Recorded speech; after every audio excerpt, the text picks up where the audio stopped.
and or good afternoon, depending on where you are, and welcome to another author chat. I am just really excited today because I'm going to be speaking with AmyJo Burns, and I became a big fan of hers when Celadon Books reached out to me, I think it was last year, and offered me a copy of Mercury. And I know that many of you read it. It was all over the internet. It was all over Instagram. It was a big success because it was picked as a Barnes& Noble. Let me make sure I have all my statistics right. It was a Barnes & Noble book club pick, book of the month selection, a People magazine book of the week, and an editor's choice with the New York Times. I loved it, and if you haven't read it, I strongly recommend that you do. Today, though, we're going to talk with her about her new book, which just came out a couple of weeks ago, Wait for Me. Once again, Celadon, thank you so much, reached out to me, and they offered me copies for my book club. So my in-person book club actually read it, and we met and talked about it a couple of weeks ago, and we just loved it. This book is getting rave reviews.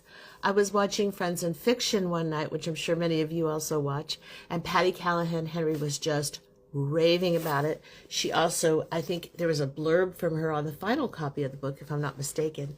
And she has now been on the Today Show because she was picked by Jenna's book club. This is their book this month. It's also a Good Housekeeping book. And people just love it. And I love it. And we're going to get into that. But one of the many reasons that this book is resonating is because it's a story of friendship. It's a story about women and their relationships with each other, and it's all bound together through music. And that's so special. So we're going to get into all of that with her. Amy, I see you're here, AmyJo. I think you have to sign off for a moment so I can invite you, and then I'm going to bring you on with me and we're going to talk.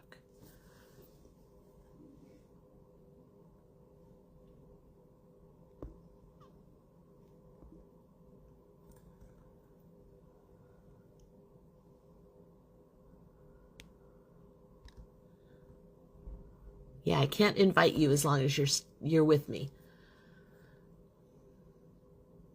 So we'll just hold on for a moment. She may be taking care of something and away from her computer.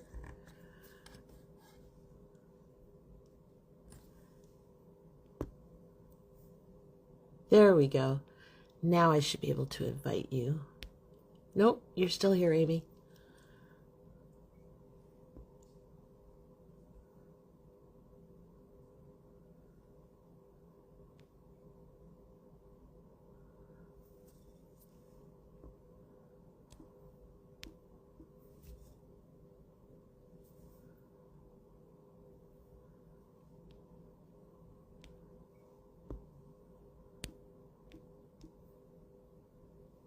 To have her arrive.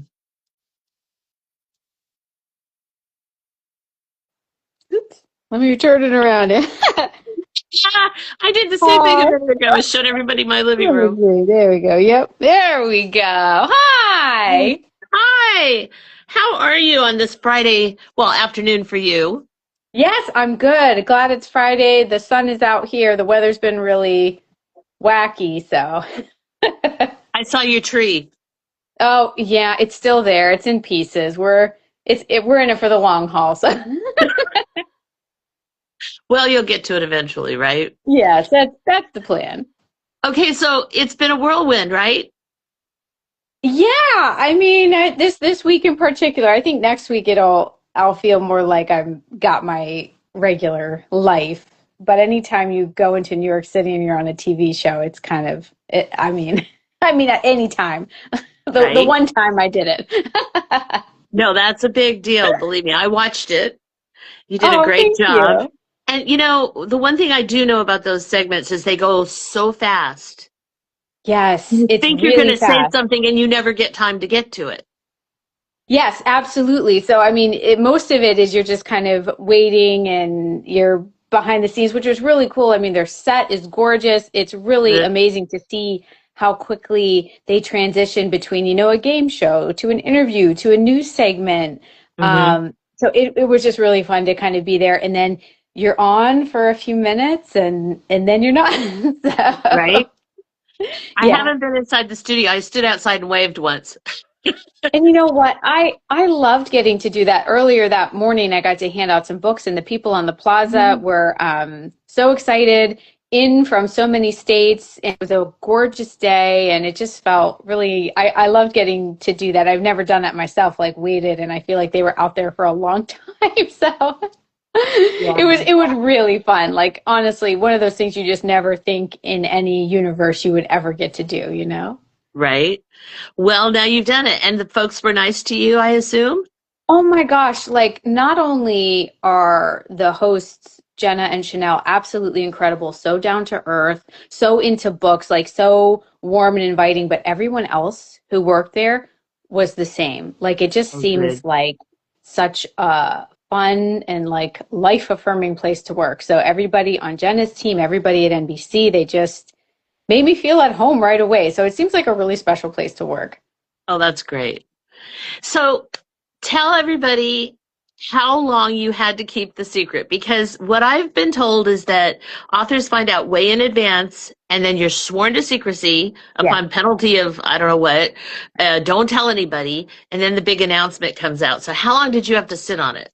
So I found out in May, I think. So it was a while, and I think that's early. I mean, it happens, you know, sometimes a few months in advance, sometimes a lot in advance. I think it probably just depends. But yes, I found out, and they said, do not tell everybody. I got like five different messages from five different people. Don't tell anybody. Don't tell anybody. They did say I could tell my husband, so I told him, and then, had to Right. just keep it to myself. But it's kind of nice to have like a happy secret. So, Yeah. and it's like Christmas morning, you don't want to spoil the surprise. And that moment where it's like revealed and everybody's excited is like, for an author, it's just amazing to have people have that kind of reception to your book and excitement. Like, what a gift. Oh, yeah. And everybody that I know is just raving about it. My book club loved it. Oh, good. So I'm now, glad. before we get into the book, though, we got to do some background info. You have a Sure. very, what I call humble bio on the internet.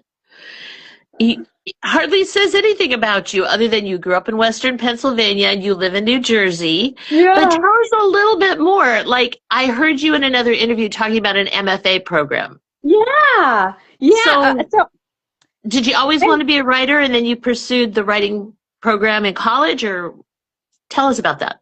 yeah. So, I mean, I'll say this. I don't think I've always been a writer, but I've always been a reader. I have always loved to read. And where I was growing up in Western Pennsylvania, I think people saying, I want to be a writer was sort of like saying you wanted to be a finger painter. Like it just wasn't something Yeah. that anybody you knew did. And it was something like only dead white men accomplished. And so that was sort of like my frame of reference. So when I went to college, I got a degree in sort of like human resources, and I worked in that for 3 years. And Mhm. um, but I think at that point I realized I'd always wanted to at least try to be a writer because that feeling when you read a book that you just fall in love with and you feel like it was written just for you. And I thought like, wow, what might it be like to give that thank you, to give that feeling to somebody. And I remember thinking, okay, you can either try at this and fail, or get 20 years down the road and wish that you had tried and you never did. So my husband and I saved up our money, and I quit my job, and I tried to write, and then I eventually applied to grad school in New York City, and I got in, which was blew my mind too. But so I went to Hunter College in New York City, and I studied in their MFA program for creative nonfiction. And then that's sort of where my first book came to be, which was Cinderland, which is a memoir. Right. And, yeah, so that's sort of, and there's like lots of ups and downs in between. I mean, the writing life is like anything but a straight line. There's lots of rejection, there's lots of discouragement, but, just got to keep going. You got to keep the faith. So, So, what was the road like to publication? Because people always want to hear that too. I hear authors say, oh, yes, I have all the rejections. I kept them. I take them out and look at them. Or oh, it was it a long, rocky road? So for my first book, Yeah, until Yeah. Cinderland. So Cinderland was a very unique beast because it is in part, I mean, to me it's a coming of age memoir that's about, the cost of silence on a generation and on a town and sort of how that can change their trajectory of a life, but it's also about sexual assault, and this was like before its time, before the Me Too movement. So it was, I mean, I think a lot of the feedback we got was really gracious and generous, but I think people just were not sure about publishing it.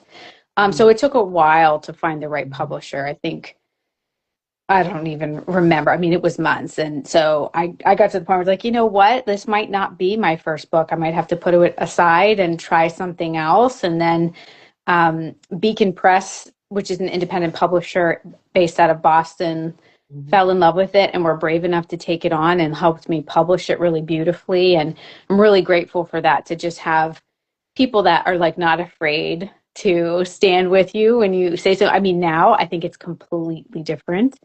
Um, but I'm really proud of the work that we did on that book. So, but it was absolutely the hardest thing I've published, the hardest thing to get a book contract for, because it's the like, you know, it's a risky kind of book, but I'm really glad it was my first book because I thought, if I can tell this story and if I can stand behind it, you know, what else can't I do?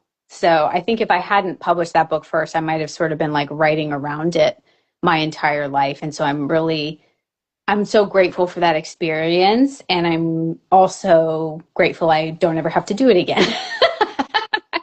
Well, you dove in first time out, right into the deep end there. I did. And I'd never intended to, but I just got into grad school with this really incredible woman who said, I want you to tell me where you're from. And I said, oh, no, nothing ever happens there. You don't understand. But the truth was, things did happen there. They were just things that I thought if I told the truth about it would cost me everything. Um, but, I ended up like what I always tell people about writing a memoir is that you don't have to be the bravest version of yourself when you start. That kind of bravery, it builds as you go. So you kind of just take that leap of faith and then keep going and try to tell it to the best of your ability. And then, one day it's done, hopefully. I'm going to have to go back and read it because you've given a great elevator pitch now for why we should read that book. So Oh, that's thank good. you. And like I said, I have not read it yet, but I'm going to, and then maybe And we it's can talk more later. actually, yes, and I'll say this, so my third book, Mercury, Hmm. is set in the town that Cinderland is set in. Mercury is what Oh, I I named see. my hometown. So the difference is, Mercury is a novel and it's fiction, but Hmm. Cinderland is a true story. But same place, so you'll recognize same landmarks, like all of that. So Excellent. All right. Well, that's definitely going on my Kindle. All right. So let's do some other questions that I know readers always want to hear about. sure. First of all, your process. Are you a plotter or a pantser? Total pantser. I go in sort of with half an idea or a vibe. I mean, typically what I'm really looking for is a right vibe. And if I don't have that, it's hard for me to get anything down. But I get out my notebook and my pencil and I'll sit down with sort of half an idea and see where it takes me. And I do my first draft completely by hand in either, a paper, like a pad or a notebook, whatever. This doesn't make sense. It's not in order. But I don't have any rules for myself when I'm doing that. The only rule is there are no rules. I just sort of go with whatever's interesting to me and see where it leads me. And it's very messy. It takes a long time. And then when I go back to type it all up, I say, why do I do this to myself? This is a horrible way to work. But um, I think that's the way that I get my best work, and I end up surprising myself, which is always fun because if you're able to surprise yourself, then hopefully the reader is also surprised. Hmm. Um, so, and then from there, I'll put it on my computer and I do a ton of editing. I'm just somebody that needs a lot of different drafts, a lot of reworking and all Hmm. that. But I enjoy it. Like, I just think the process of it's really fun because, at the beginning, you're kind of thinking in possibility and then you're trying to pull off all your ideas. And I, I find it very fulfilling. It's like a fun thing to challenge my artistic self into something like that. So, do the characters speak to you? Because I hear people saying they just started talking to me, or they They just do. appeared. I didn't They know this do, and I character was feel going to be in so my book, weird and he saying just that. showed up. Yeah. Whenever I hear other people say that, I'm like, oh, that's so weird, but they 100% do. Yeah. One of the reasons that I don't like listening to podcasts is that I already have like so many voices in my head already. And so there are characters that just kind of show up like in your imagination and you can hear them really clearly. I mean, with Mercury in particular, that was the case. I felt like from the beginning, I was sitting at this family dinner around the table and they were all telling their side of the story. And I felt like I could hear them really well. And that's kind of like a special thing. And yeah, so it feels kind of like woo woo or whatever, but I do think it's just like the imagination just starts to play, and then you get your pencil and you try to just mark it down and get it before it goes away. Because like if sometimes if you don't get it right away, it will just fly off elsewhere. So Right. So when you were growing up, what kind of books did you read? let me see. I mean, huge Babysitters Club fan. Okay. Loved those, read all of those. I mean, I'm such a huge fan of Anne M. Martin and the characters she created. I loved The Westing Game by Ellen Raskin. I think that was the first mystery that I read and tried so hard to figure it out. And I read it recently with my son and daughter, and they were trying to do the same thing, and that was really fun. I also loved Number the Stars by Lois Lowry. That is like, I feel like I had such a deep emotional reaction to that book, which was really powerful. Yeah, those are probably some of the favorites that like have stuck with me. Okay. Now you grew up in a musical household. Yes, very much so. You, I'm the I least heard you musical say, in my family. What's that? no, I heard you say your parents were musical. Your Yes. dad Oh, actually absolutely. sings, and does he write songs? He does. He writes songs. He plays the guitar. He's extremely talented. My mom is a cellist. I mean, she doesn't play so much anymore, but she played the cello in college. My sister got a degree in music education. She's a wonderful vocalist and pianist. My brother plays the guitar. So, very much a part of like my growing up was my dad with a guitar in hand. Like after he came back from work, that's how he kind of relaxed, and it was fun to like hear his songs, and because he had songs that he wrote for us that were sort of based for kids, and then just other ones that he wrote for himself, and never any desire to make any money off it or anything like that. It was something like he just did purely for his own enjoyment, and I think that's kind of how I discovered music first, was just it's personal enjoyment. You can create it just for yourself, and sometimes that's enough. And you studied piano? I did briefly. I mean, I can play. I'm like really not very good. When I look at like my sister is so good at it, and I did it for a few years, and so I can pick out a tune and I can read music, which I'm really thankful for. And I do think having a background in piano, like when I was writing Wait for Me, I wanted to learn to play the mandolin a little bit, and so having a background in like piano, sheet music, stuff like that's super helpful. Yeah, because once you know one instrument, it's easy to pick up another one. Yeah, I mean, it just But you can always being read the able to music. understand. Yeah. Yeah. That's fascinating to me. So let me ask you a question, because this came up in a conversation with friends a few months ago, and I learned something I never knew. Do you hear music in your head as you're walking around during the day? Like if I said, sing, Linda Ronstadt, You're No Good in your head right now, could you do it? Could you hear it? Oh yeah, absolutely. Okay. Can Because I you? have a friend who can't do that. Oh, interesting. I have I didn't heard know that that was a thing. I there. didn't know there were people that couldn't do that. I wonder if there's a crossover with people. You know how, like, because I audibly, when I'm thinking about stuff, I hear my own voice, like, thinking it. But my Mhm. husband he doesn't have, like, an audible processor. Like, he thinks very differently. So I, like, hear myself chatting away, and he doesn't I hear do that too. at all. And when I'm reading a book, I'm reading it in my brain, in my own Yes, voice. same. Right. Absolutely. But she doesn't do that. She reads like entire paragraphs at once, and Yep. she does not have that interior, whatever that soundtrack is. Yeah. So that fascinated me because I didn't know that that was a way to live. Yes, I know. Yeah, I'm not, I can't even imagine it, but I do. Maybe it's a very more peaceful way to be. I don't know. Well, sometimes I want to turn the music off, trust me, because Totally. Yeah. we joke about that after a band concert. It's like, can I please stop hearing that song in my head because we've performed it and I'm done. Yep. And if you wake up in the middle of the night, that's what you're hearing in your head is that song.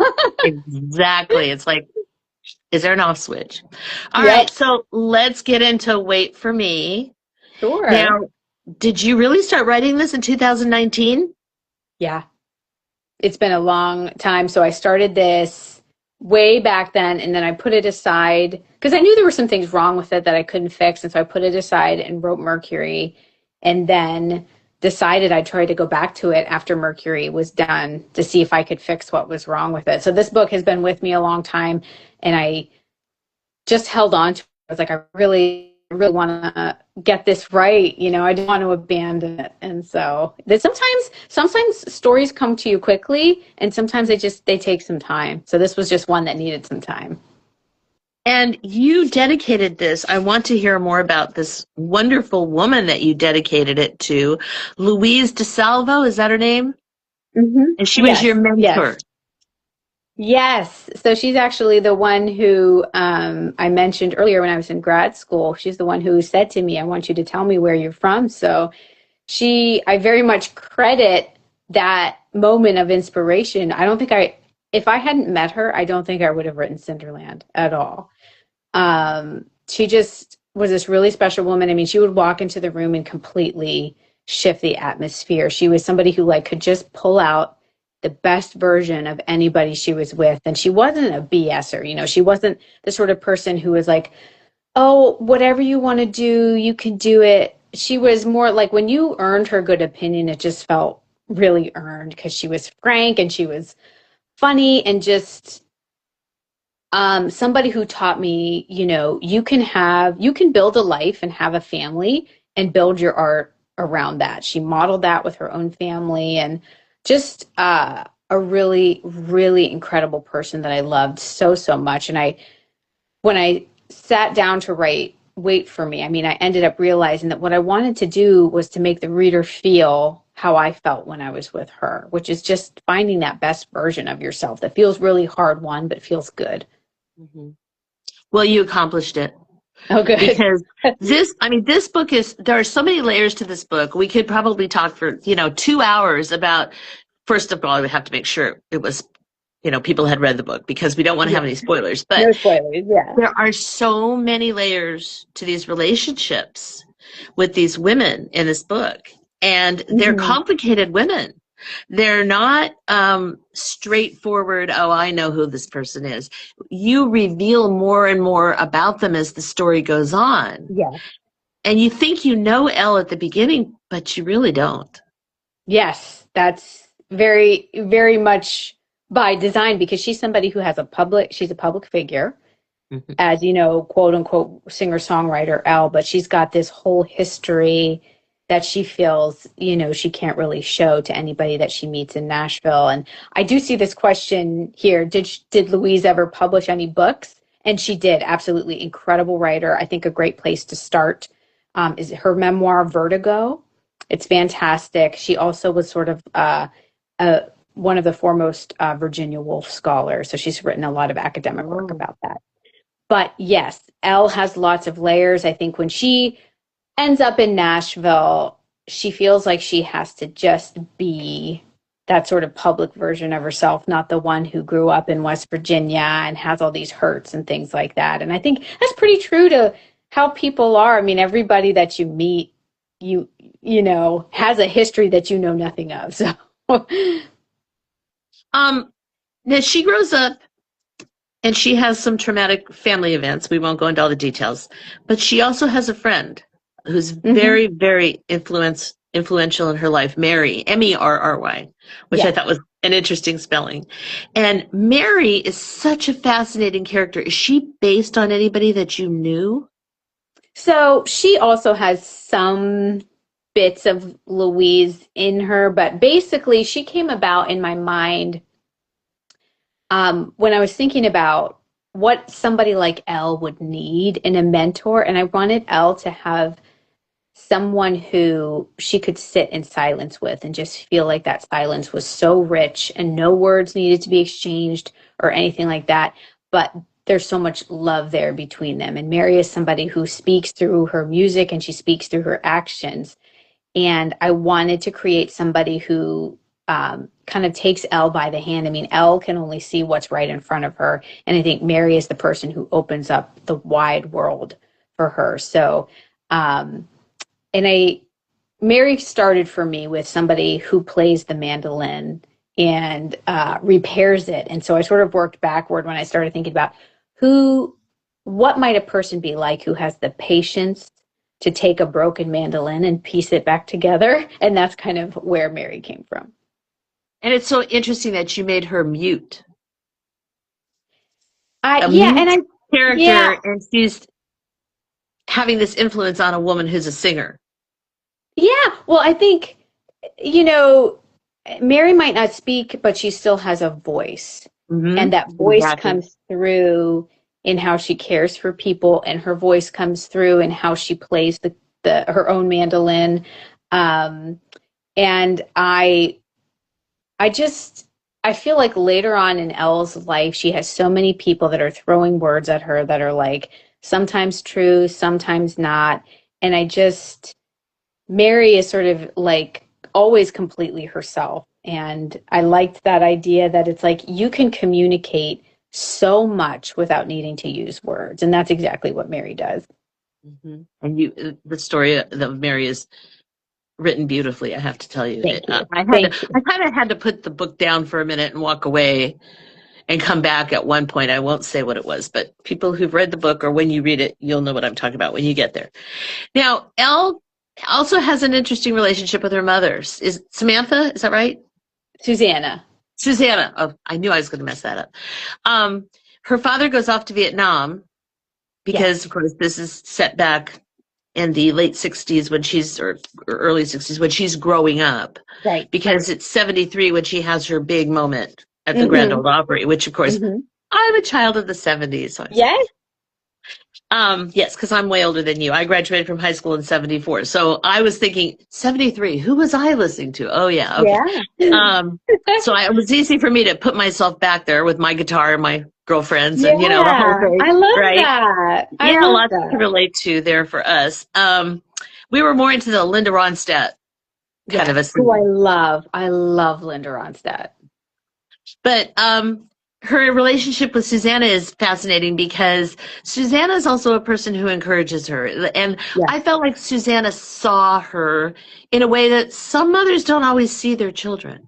Yeah. And I also, like, when I was thinking about mentorship and friendship between women, I mean, I feel like so often we go right for the surrogate mother role.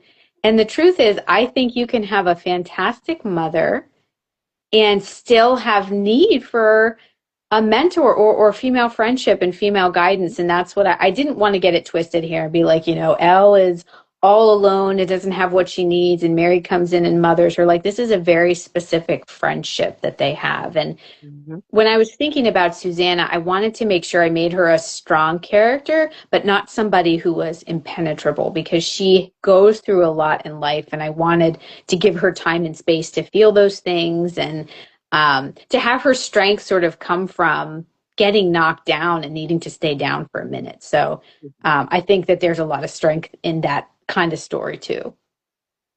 So Elle goes off to Nashville, and your observations about the music business are pretty frank. And well, it's a rough business. Oh, 100%. I mean, and you don't shy away from telling that story. Yes. And I mean, I think that's backed up in, once I decided kind of where I wanted the story to be and when I wanted to be set, I watched a ton of documentaries, read a lot of memoirs by women who were trying to make it in country music in the 1970s. And they all tell that story. Like, it is just, it's really difficult, and in a different way. I think I relate to that as a writer, because anytime you're monetizing your art, it takes a toll. And I mean, listen, like, I signed up for it and I'm never ever going to complain about it. But it's hard. It's hard out there, Yeah. And I think that's why a lot of people go to school and get degrees in the arts, and they never actually earn their living that way. Well, I think it's really hard to earn a living. I think a lot of people what if they could, but it's not a meritocracy out there. It's not who the quote unquote best singer songwriters are or anything like that. It sort of does not. I mean, writing is like this too. It doesn't really follow any Right. logical explanation, you know? Right. And some people just aren't cut out for the kind of cutthroat competition, the constant judgment. I mean, there Yeah. was, discussion in here about, wardrobe and looks and image and get your Yes. pink guitar. I mean, all that kind of Yeah. stuff. It's too much for some people. And it's very different from that feeling of joy that you get when you sit down with your instrument and you just write and sing. It's a very different beast. And that's why, when I think about writing, I have to remind myself often writing is one thing and publishing is another. And, they can't exist without each other, but they're not the same, It's very different. Yeah. So when she gets there, she meets a character that I found quite fascinating named Josie. Mm-hmm. And we had quite the discussion about Josie in our book club. That's all I'm going to Uh-huh. say about it. No spoilers. We had a lot of questions about Josie and what was going on inside her, Yeah. and what she was, how can I do this? What she was really up to. Yes. Um, it was fascinating to contemplate. She has an interesting family as well. Mm-hmm. Yeah. And I just want, people who haven't read the book to be on the lookout for her. Yes. Yeah. She's She's a a very very interesting interesting, character. and she's a catalyst. She is. I mean, she's a very influential, powerful person who's also a musician and also has that kind of grit that Elle has. They have a lot of similarities. And she is somebody who makes a pretty big difference in Elle's life. Good and bad. Yes, absolutely. Absolutely. Yeah. Which I feel But like is true to life too. I thought it was really effective the way you brought her into the story to compare and contrast with Elle, these two women who want the same thing. Yes. Yes. But just also look at the world very differently. Very different. Yes. Yeah. And I think that's probably enough. We don't Yes, want to we can leave spoil it at that. anything. No spoilers. No, just watch out for Josie if you're going to read the book. Um, there's another recurring theme here about fathers. Mm-hmm. Because when we haven't even gotten to Marjan, am I saying that right? Marajon. Marjan. Okay, so when we Mm-hmm. get to Marjan now, and we've moved up in the years, Yeah. she's got a dad who's just completely obsessed with Elle. I mean, I just love this guy. He's Yeah. out buying any little thing that somebody will tell Yeah. him she touched or she owned, like a hair Yeah. clip. He's on Mm-hmm. the internet spending all this money. He's got like a shrine in his gas Yes. station. Yeah. He is like the most down to earth dad. He's Yeah. completely devoted to her. He doesn't even date. Yeah. I She's know. like his life. Mm-hmm. And but he kind of holds her back in a way because she doesn't want to leave him. But Right. she does, Yeah. with Mary John, I don't think we're giving anything away to say she doesn't have a mom. Right. So there's this whole missing component in her life that she's Mm-hmm. kind of always in search of. Yes. And she's a singer-songwriter. Yes, she is. And now I'm going to be honest. When the book starts and there's a meteor, I went, come on, a meteor? Really? And then Mm. I started Googling it. And guess what? Like 4 days ago, there was a meteor that came down in Germany.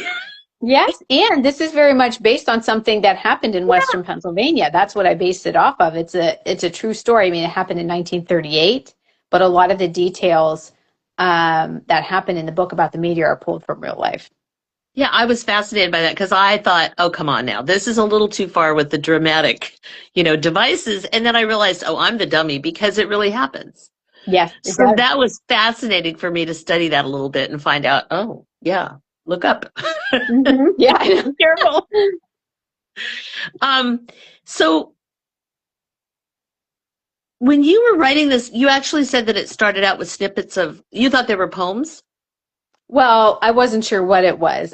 When I sat down with my notebook, and this was right after my mentor Louise had died, and I was kind of just doing what she taught me, which is, whatever you're feeling, you write through it, if whatever it's it doesn't make sense, if you're angry, if you're hurt, if you're excited, if you're confused, you just capture it. So that's what I did. And I, at first, I mean, it didn't make any sense to me because they were half phrases and images, and sometimes the words rhymed, which is not something that you do in a novel or any book, really.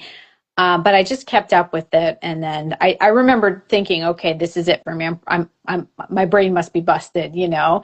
But then I had so much material at that point was when I realized, oh, I've created not only one songwriter but two songwriters, and you know, when you talk about hearing a character in your head with these two women, it makes sense to me now, even though it didn't at the time, that they were introducing themselves to me through their music, because that's how they process their own lives, and that's the lens that they look at the world through. Mhm. So it Yeah. makes sense that that's sort of what I heard first, but I had never had that experience with a character before, so I didn't know what was happening, and Well, I thought they're it was doomed. beautiful. And they're fully formed songs and they're beautiful. And I noticed in the book you even have some chords over them, you Yes, know, yes, mm-hmm. because I'm like, oh, B-A, yeah, cool. Yeah, But that's it. of course, when I was reading the book, I didn't know that they were going to have melodies eventually because now they're on the audio version, correct? Yes. And I will say, I'm going to tell you, like I said, I am a writer and not a musician, so I did pick out some melodies for both songs. But when they were putting together the audiobook, they brought in this incredible musician named Mark Sanderlin who fell in love with the story, and he's the one who really gets the credit for every amazing thing that the music became. That is him. I'm not going to take credit for Well, I just it. heard the little snippet that you put in one of your stories when Yeah. you were hearing it the other day. You had Yes. and I was like, wow, that's good. I mean, it's mind blowing. He just knocked it out of the park. I mean, what I love about what he did is he not only captured like the soul of the book and the characters and all that longing, but like he nailed all the different facets of what, you know, classic country and folk music Yeah, is, like that yeah, time period. It's very yes. different from what country music is now or folk music is Yeah. now. Mhm. And so none of the songs, like they all sound a little different, but they all feel like completely authentic. So it's incredible. So is there going to be an album put out? Um, I've been asked that question, not that I know of, because I think it's like a rights issue, and maybe Mm. there's not like a lot of precedent for this, an album coming out of a book. So Yeah. as of right now, no. I mean, who knows though? Maybe. Okay.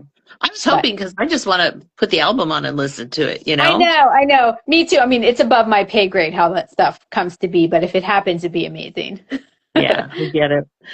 All right. So, like I said, I mean, there's just so many themes in this book. You've got so many layers. There was so much to talk about at book club. I'm I'm telling you, so if anybody glad. wants to get this for your book club, get a bunch of women together, get some wine, or like we had Yeah. mimosa. You can just yak for a long time about it. Um, it's about home. It's about friendship, betrayal, loss. Hmm. Um, and you know, you started out this one quote, you pulled me in, of course, because this is part one, the last night of the world. And knowing what you would say ain't the same as hearing you say it. All this music you left with me ain't the same as hearing you play it. Hmm. I was like, I got to keep reading. I Oh, got to, that makes me I got feel to, good. Those were the what is first. this about? Because, like, Yeah. that expresses exactly what loss is. Hmm. Oh, thank you for saying that. That means so much to me. Um, those are the first lyrics that I wrote, and um, they came about. So as I mentioned, you know, Louise had passed, and I was going through like early stages of just grief and devastation and all that. And it was like two-sided, because one part of me felt unbelievably grateful for all the things that she had given to me, all the time I got to spend with her, Mhm. and how that had changed the trajectory of my life, not only as a writer, but I think just as a person. Um, but then I was also so sad that she was gone. And I had, you know, many people, wonderful people say, you know, she is still with you. You know what she would say. if she were here, what she would tell you. And they weren't wrong. But at that time, right after she died, it just didn't feel good enough. And I said, it's not the same because she's not here, you know?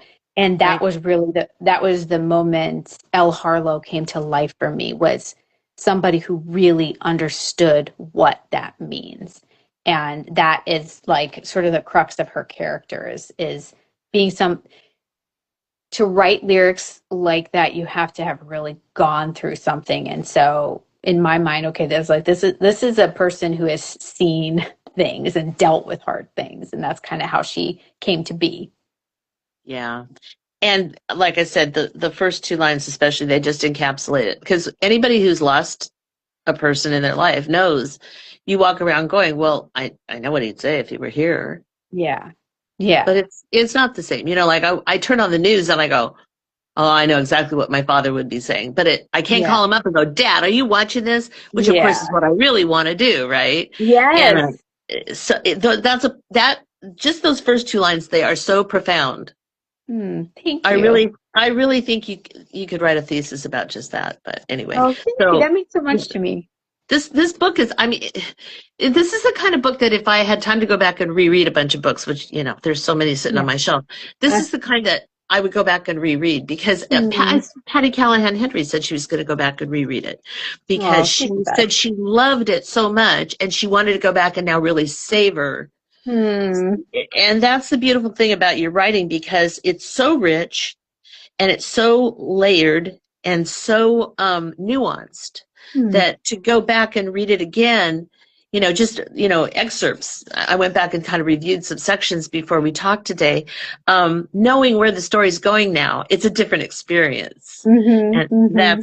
that's fun too. If you can make time in your life to do that, I think that's a great thing to do. Okay, so we got to move on because time is slipping away. I could just talk to you for ages. Um, what are you working on? Because the next thing that people always want to hear from authors when they have these online events is, Yeah. what can I look forward to next? Yes, so I am at work on another novel, and I think it's going to be my next published novel. You never know, but what I'm working on now, it's sort of based on, it's set again in Mercury with a different cast of characters. So that's Okay. just the town that a place that I like to inhabit. But I was inspired in this book by this true story that happened in 2022, where um, along the Allegheny River, which is in Pittsburgh, a diving squad came, and because they were looking for a missing person and his car. And so this diving rescue squad went down into the Allegheny to see if they could find his car. And they didn't find one car, they found over 100 cars down there. And that was the news story.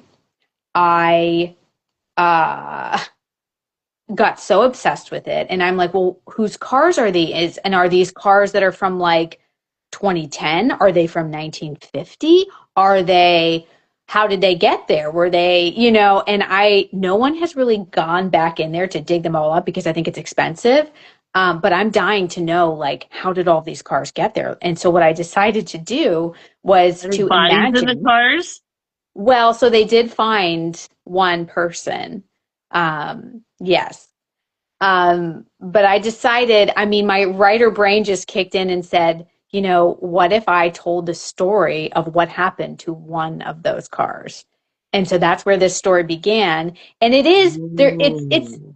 a mystery, but it's not a thriller. It's sort of an emotional exploration of four childhood friends who become estranged, and a tragedy happens that brings them back together.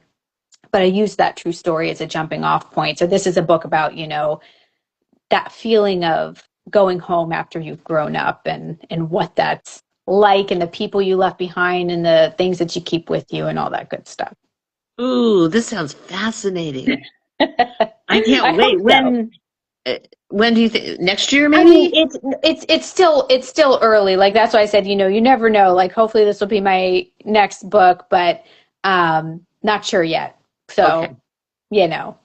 We'll But watch for it. when it's ready, I'll be the first to be telling people about it for sure. Excellent. Okay, good, because that sounds like a fascinating story. Oh, And thank you. I 100 had fun. cars. 100. I'm like still trying to get my head around that part. That's Well, a yeah, lot of so cars.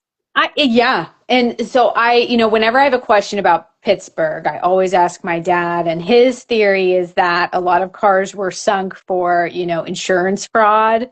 That's not as fun, in my writer brain to write about. I mean, there's some, yeah, who knows? Who knows? The guy who dove down there, he was like, I feel like this has to do with like the mob. Like this is where the mob was, putting all the cars that, or what, I don't know. I don't know. But I want to know. And that's how when you want to know something as a writer, that's kind of like where that they get the little, tingly sensation and then you just run with it. So, Yeah, absolutely. Oh, that sounds fascinating. All right. And last question before I let you yeah. go, because this is something else that everybody always wants to hear about. What have you been reading recently? Like, give me your last three books that you just couldn't put down. Oh, sure. Okay, let me see. I have been reading books that are coming out in the coming months. Okay. So some of the books that I've read are not out yet. One that is out that I loved is called The Encore by Juliet Eizon. And it's also a music novel. Um, so good. It's about family coming back together, and it's sort of about the price that fame can take on you, but just a gorgeous novel about love and music. So if you like music novels, it's just a home run. Really great. I Okay. also recently finished Jeff Zentner's next book. It's called Love Like Apples. Oh, Set in New York City. It's sort of not the Muppet Show, but a cutting edge show on TV in the 70s using puppets that sort of is addressing very difficult issues, and the story of one character who moves to New York City to experience it. When I tell you I sobbed at the end of this book, I sobbed at the end of the book. So yeah, so really great. And then let me see another one Jeff's book is coming out in November, I think.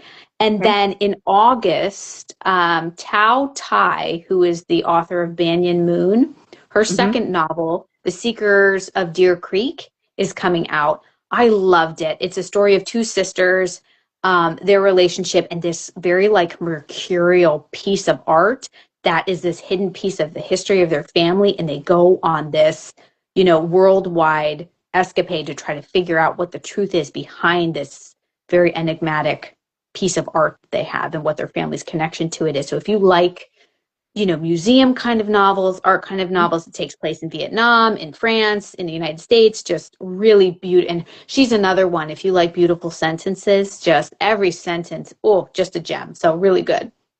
Excellent.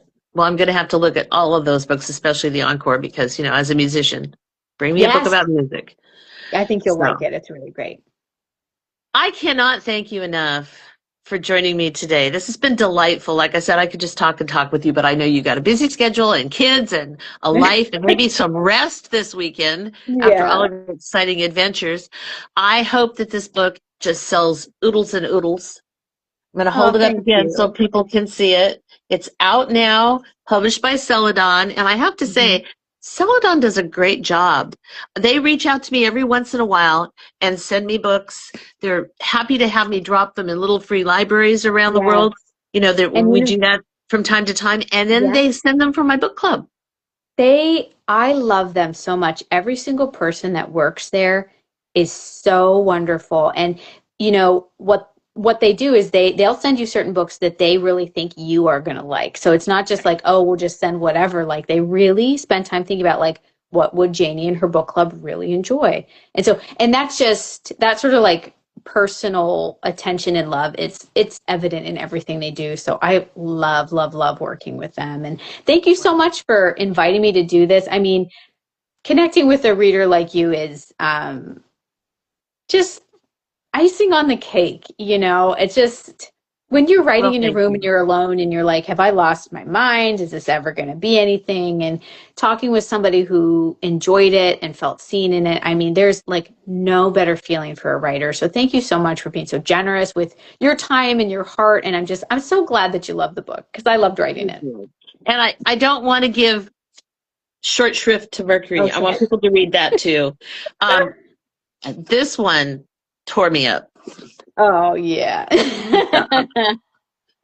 I mean, there's a fabulous mystery in there, but the characters, the women, Mm, that relationship and yeah. all the things they go through. So if you like family, mystery, drama, dysfunctional, That's it. It's Run got Get all those Mercury, things, read that doesn't one too. So yeah. it? All right. Well, I'm going to let you go. Thank you so much. Hopefully when the next book comes out, we'll get to chat again. Yes, I hope so. Thank you, Janie. I hope you have a great weekend. You too. All right, Bye-bye. take care. Bye. Thanks everybody that's watching. We appreciate you Bye. being here. Thanks.